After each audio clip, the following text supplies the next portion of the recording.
Nanguna ang Cagayan Police Provincial Office at National Police Commission Region 2 sa isinagawang Public Safety Fair at Crime Prevention Symposium na ginanap sa Robinsons Mall, Tuguegarao City.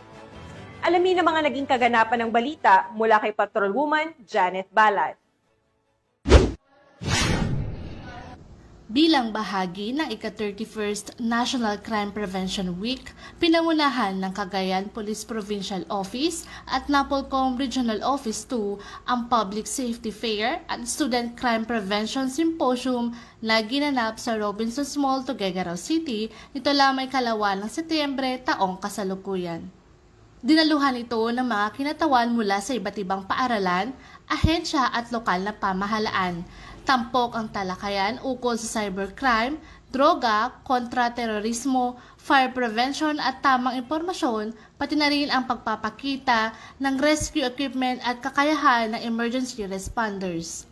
Sa mensahe ni Tuguegarao City Mayor Myla Rosario Estinque, binigyang diin niya ang kahalagahan ng pagkakaisa para sa kapayapaan at kaayusan.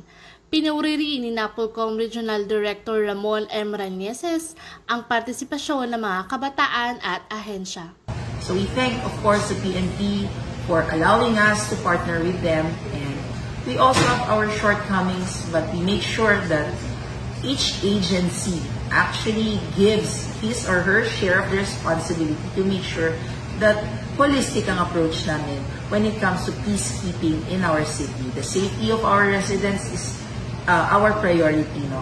I enjoin all the other people, all the other agencies to work as well with our local police, our PNP, to make sure that all our programs are in line with theirs in keeping our safety a priority for everyone. Layunin ng aktibidad na palakasin ang kamalayan ng kabataan at publiko sa kaligtasan at pagpigil sa krimen. Sa pagtatapos, muling nanawagan ng Cagayan Police Provincial Office at Napolcom Regional Office 2 ng pagtutulungan ng pamahalaan, pulisya, paaralan at komunidad upang makamit ang isang ligtas at mapayapang pamayanan. Mula dito sa Robinsons Place, Tuguegarao, ako ang inyong PNN correspondent, Patrolwoman Janet Balad, alagad ng batas, tagataguyod ng balitang pulis.